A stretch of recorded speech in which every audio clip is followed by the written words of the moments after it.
Graça e paz, amados irmãos e irmãs. Estamos retornando para o segundo dia da campanha, Atos de Arrependimento. O arrependimento é uma das ações principais que todos devemos ter a fim de conhecer Cristo como nosso Salvador pessoal. O arrependimento é a nossa ação e o perdão é a nossa reação. Deus para conosco pelo seu amor perfeito por nós.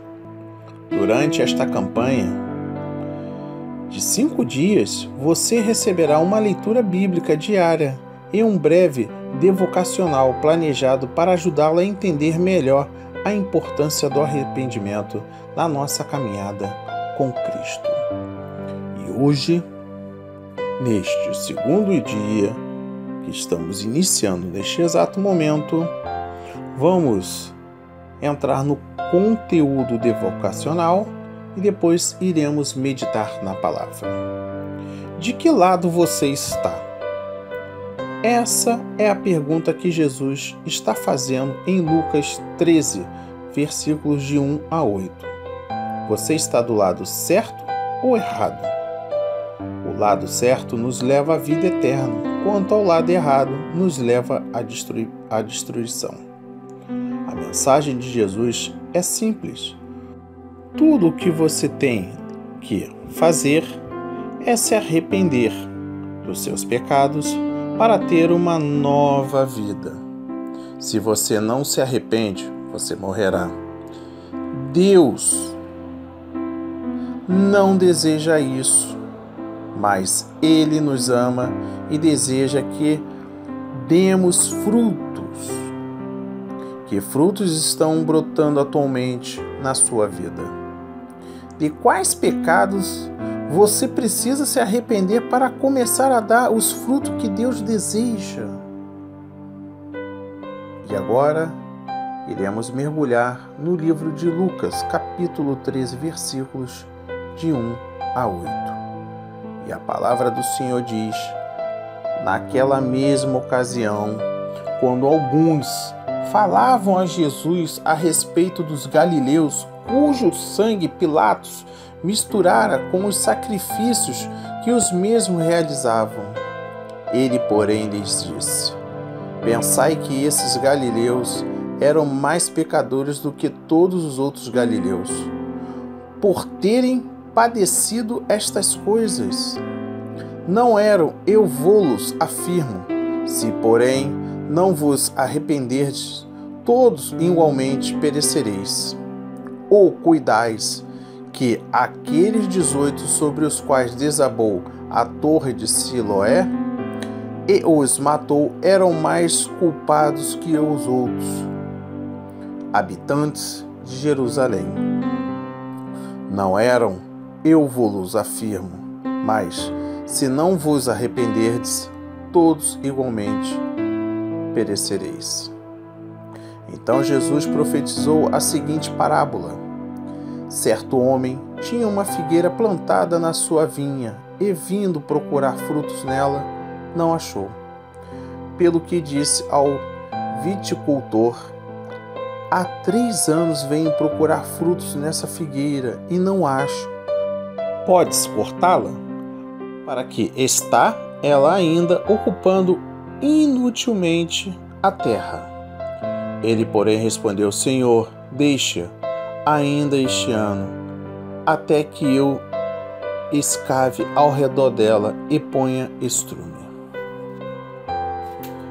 Vamos entender o que cada versículo quer nos dizer, nos instruir, e depois iremos fazer a meditação e a consideração final.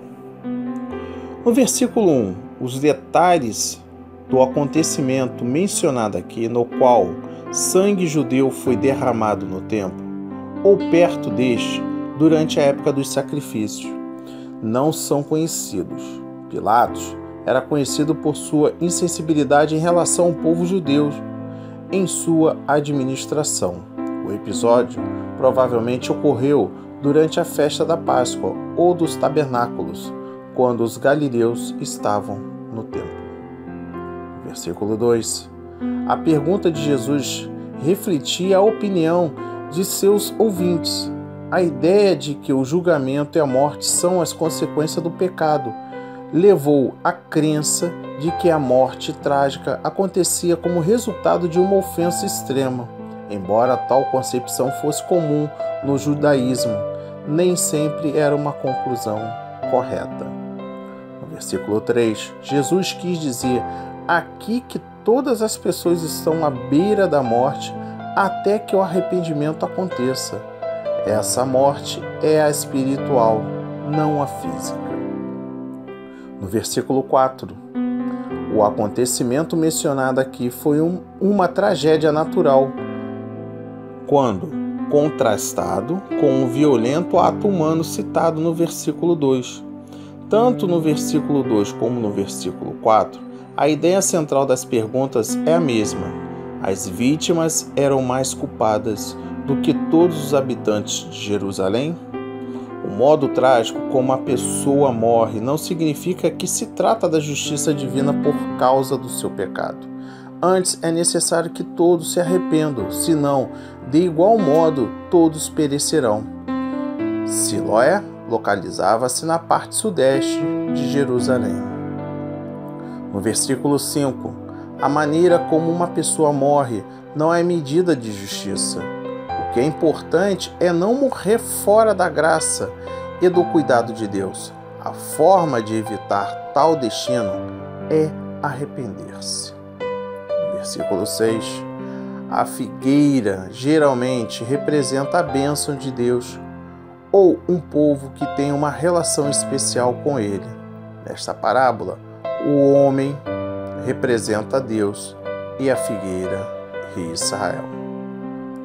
No versículo 7, a figueira geralmente precisa de mais tempo para dar bons frutos, porque tem uma complexa estrutura de raízes que demora para se desenvolver. 3 anos é o suficiente para que ela produza frutos. Encerro no versículo 8. Aquele que cuidava da árvore pede que o homem deixe a figueira por mais um ano. É um apelo de compaixão. Ele cuidaria para que a figueira pudesse dar frutos. Agora, vamos dedicar este tempo precioso para entendermos o que Lucas, no livro que ele escreveu, no capítulo 13, no versículos de 1 a 8, tem a nos instruir, nos alertar. Tragédias. Este é o tema do racional. Tragédias.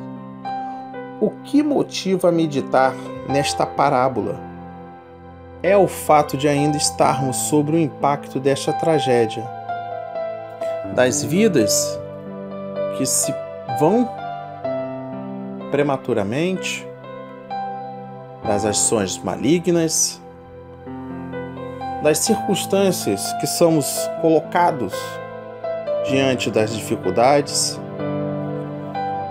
o modo que os governantes nos tratam, a segurança, a área da saúde, entre outros.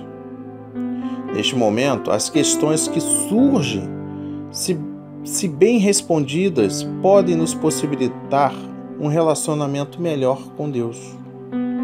Jesus está no momento onde percebe notícias trágicas. Houve a morte de vários galileus, onde Pilatos misturou o sangue destes galileus com o sacrifício de animais. E os discípulos chegam dando esta notícia. E Jesus fala de um outro relacionamento trágico, onde uma torre desabou e várias pessoas morreram. Como se o jornal da época estivesse noticiando estes acontecimentos, uma questão política e um acidente. Jesus compara as duas coisas e questiona os discípulos nos versículos 4 e 5, dizendo que eles não morrerão por serem culpados, mas que todos podemos ser vítimas das tragédias. Neste país, podemos ser vítimas de uma bala perdida, de alguém que dirige embriagado, de enfermidades, entre outras. Isto é fato. Quando eu fico sabendo de acidentes, de fatalidades, do mundo corrupto, eu me imagino nesta situação. Poderia ser eu no avião, eu no carro. Você deveria se colocar no acidente aéreo, no acidente de ônibus, de carro, em assaltos, balas perdidas ou enfermidade, ou passando por trajetos que nunca fizemos. E acontece que o mundo chama de lei de Murphy. Jesus queria tratar desta mesma sensação com os discípulos. A morte pode acontecer a qualquer momento. É aterrorizante para alguns? Sim. E sempre irá suscitar perguntas a respeito de Deus. Por exemplo, por que alguém embarcou em um avião e o outro não? Por que naquele momento Deus permitiu que você passasse com o carro naquele local? Ou porque você poderia ter ficado em casa e evitado um assalto? Ou porque você maneirasse na sua questão da gula e não passasse a gastar dinheiro para saciar essa vontade? Por que Deus não reuniu as pessoas destas fatalidades em um outro evento? No texto de Lucas, há 2 tipos de morte onde não há justiça. Haveria justiça se todos tivessem morrido. Todos eram igualmente pecadores e estavam em dívida diante de qualquer tribunal. Os que morreram não eram mais pecadores do que os que não morreram. Foi morte bestial, aviltante, invasiva. Deus não promove assassinatos em massa. Deus não é assassino. O que acontece é que existe a maldade humana e esta mata. Pilatos é um homem mau matando. Vivemos num mundo onde a maldade mata. Mata com armas, mata pela atitude do que não providenciam uma melhoria de uma assistência aos doentes.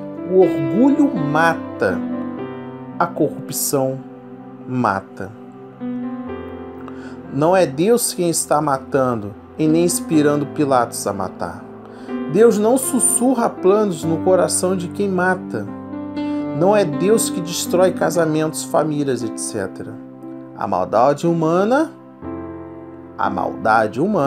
mata. E quando mata, o coração de Deus sangra. E o fez na cruz do Calvário por causa da maldade humana. Aleluia, aleluia. Oh, aleluia. Oh, sinta a presença de Deus. Aleluia. Glórias a Deus, glórias a Deus, glórias ao Altíssimo. Obrigado, meu Deus. Obrigado. O desequilíbrio desse mundo mata. A torre que foi mal construída mata. O desastre do solo mata. E a corrupção do próprio elemento natural. Torres desabam, não são eternas. Se inclusive as pontes construídas nos Estados Unidos caem, imagine uma torre em Siloé. Um engenheiro pode fazer a obra com muita competência, porém a terra se move. Há um terremoto e então a torre cai. Neste contexto, Jesus está perguntando que culpa tem a pessoa que estava debaixo da ponte. Deus vai julgá-los? Parece que a colocação de Jesus é cruel, dizendo que podemos morrer a qualquer hora, porque o malvado vai matar, ou porque a torre pode cair sobre você, ou porque você pode ficar doente. Até então, eu entrava sossegado no avião para viajar, ou no transporte público para me locomover. Agora não é mais a mesma coisa. Eu sempre pedi bênção à minha avó, mas para certas coisas não faz sentido. Não temos como dizer que nunca vai acontecer. É ilusão. Estamos vulneráveis. Deus nos protege do maligno. Quando lemos a palavra de Deus e vemos Jesus orando o Pai Nosso, lemos que Ele pediu para livrar do maligno, e isto realmente podemos esperar. Por favor, quando você ler o Salmo 91, não confunda desemprego com praga ou câncer com praga. Não confunda motorista embriagado com praga. Não é disso que a Bíblia fala. Estamos protegidos do maligno, mas não das imperfeições desse mundo em que vivemos. Deus não tem parceria com companhias aéreas, com transportes públicos, com a saúde, nem com o governo. Deus não protege crianças que abusam na chuva e tem pais irresponsáveis. Deus nos protege do maligno, mas não das contingências da existência humana. Existe neste texto de Lucas uma terceira morte da qual não podemos escapar. É pior do que a morte que acontece pelas contingências da existência humana. É a morte causada pelo prejuízo de Deus. A figueira foi cortada fora e ela representa Israel. Foi cortada porque não buscou. Deus tirando o direito de existir. Porque é uma vida que não vale a pena. Como se Deus investisse tanto nela e ela não deu frutos. Por isso, o melhor é cortá-la. Se Deus faz esse juízo de mim, é por causa da minha irresponsabilidade. É porque não sou grato pelo direito de viver, porque não dou fruto para Deus, para a glória de Deus. Mas Deus me protege desta morte, essa morte de ser considerado inútil neste mundo.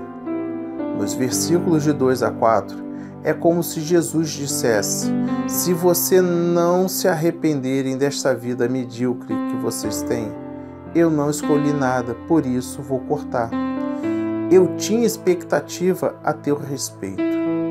Mesmo que o ser humano esteja com um defunto, sim, mesmo que o ser humano esteja com um defunto que não faz nada, ele ainda está debaixo da graça de Deus. A cada dia o sol se levanta sobre justos e injustos. A graça de Deus nos rega, mas Deus espera mais de nós, principalmente dos que acreditam que são templo do Espírito Santo.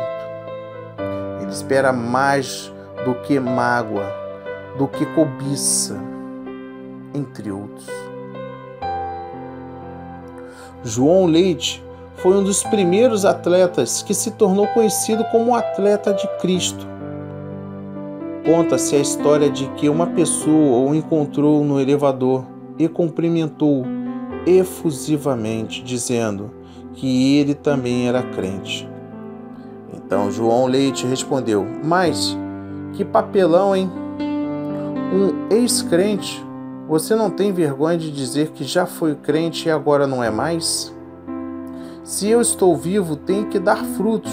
Deus espera que você dê frutos. Isso significa fazer oposição a todos estes Pilatos. Se no mundo tem gente que rouba a casa, tem gente que vai construí-la. Se o mundo tem gente que rouba as verbas para habitação, tem gente que ajuda na favela a reconstruir a casa que perdeu. Que venham os malvados, pois o exército dos bondosos está em marcha. Aleluia. Deus está do lado dos agentes da bondade. Quando nos levamos para sinalizar o reino de Deus, podemos contar com a graça de Deus sobre nós. O exército da graça, e, em nome do Senhor Jesus, sobe o morro, que vai pelas casas a semear o bem e a justiça. Esse exército vai com a mão de Deus sobre elas. Dar fruto significa viver sem medo. Você acha que eu vou deixar de pregar porque não tenho que pegar um avião ou um carro, um transporte ou utilizar um serviço público? Vou continuar vivendo. Não achei legal quando as possibilidades de morrer em qualquer circunstância não pode ser maior do que enfrentar os riscos, enfrentar Pilatos. Vivamos enfrentando a morte e dizendo: ó morte, quando você me encontrar, saiba que vai me encontrar vivo e lutando. Prefiro morrer vivendo do que viver morrendo. Quem tiver medo do futuro de nosso país vai se acovardar, se fechar em casa, morrer antes do tempo. Precisamos sair das trincheiras, correr o risco de morrer, mas frutificar. Se a bala perdida nos pega, vou para o céu. Se a bala perdida não nos pega, eu continuo trabalhando. Alguns poderão dizer: que pena, vai fazer falta. Mas eu quero morrer enfrentando Pilatos, enfrentando a morte. Não quero viver preocupado se a torre vai cair. Que Deus não me olhe e me veja como um inútil. Quando viver dando frutos, essa é a maneira de glorificar a Deus, para que meus irmãos não morram na fila de um hospital, para que nossos filhos tenham acesso à educação. Vamos enfrentar os Pilatos, enfrentar a maldade. Paulo diz: mas de ambos os lados estou em aperto, tendo desejo de partir e estar com Cristo, porque isto ainda é muito melhor. Todavia, por causa de vós, julgo mais necessário permanecer na carne. Eu digo o mesmo, é melhor morrer, mas por causa de você, eu prefiro ficar vivo. E quando o velho Paulo diz: combati o bom combate, acabei a carreira, guardei a fé. 2 de Timóteo 4, versículo 7. Como eu não sou tão velho, por amor ainda prefiro estar com vocês. Não há Pilatos ou torre que nos roube o privilégio de sentir e dar frutos para a glória de Deus. Assim seja, assim diz o Senhor. Amém, amém e amém. Graças a Deus, graças a Deus, graças a Deus, graças a Deus. Senhor, meu Deus, meu Pai, obrigado, meu Pai, por essa oportunidade de viver, de mergulhar, de aprofundar no seu íntimo. Que neste exato momento, meu Pai, cada um que esteja ouvindo esta oração, esta reflexão, que seja tocado de fato, para que ele se abra na oração, uma oração justa, digna, verdadeira. Que ele tenha este ato de arrependimento para que ele tenha acesso, livre acesso com o nosso Pai Celestial. Se você ainda tem alguma dúvida, meu irmão, minha irmã, este é o momento de você revisar, mergulhar, ouvir quantas vezes necessárias para que o arrependimento, sim, vale a pena você vivenciar esse sentimento, justificar e pedir o perdão diante de Deus, o nosso Pai Todo-Poderoso. Assim seja, em nome de Jesus. Amém.